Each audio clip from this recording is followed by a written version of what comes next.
Henry Newman, who's from Open Europe. Henry, good to see you. Let's talk about trade to begin with. So the Prime Minister has ruled out a deal, the likes that we've seen with Canada or Norway. So what will a bespoke UK deal with the European Union look like?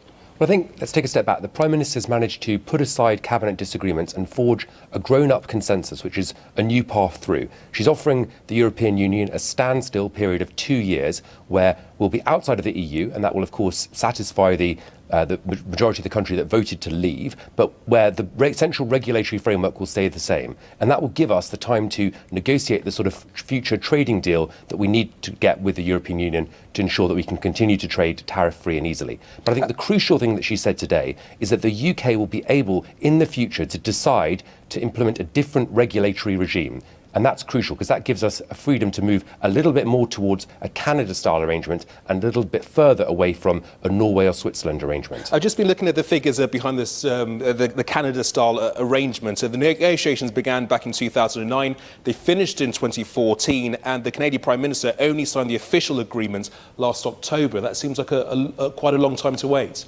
Sure, but I mean, we're starting from a completely different position. First of all, we're a much closer economy and a much larger economy than Canada. We're not the other side of the Atlantic. But we also already share all the same rules and regulations as the European Union.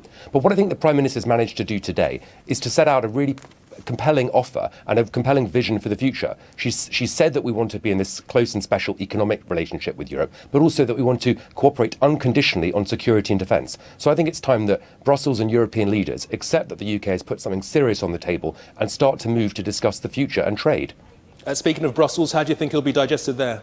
Well, I think this was obviously a speech intended for a European audience. She decided to go across to Florence, and as she said, she spoke extensively about the shared history between Europe and the UK, but also said it was a little bit like when you're breaking up with somebody and you say, look, it's not you, it's me. She said that our vision of Europe has always been different. We never felt quite in the same way part of the club. And I think she also came pretty close to almost apologising for Brexit, to saying, look, this has caused you unnecessary disruption about which you're not particularly happy. But then she said it's our duty as political leaders to find a way through. And there was a strong sense of that sort of moral obligation on both sides of the table to come to an agreement to protect people and to protect businesses in the future.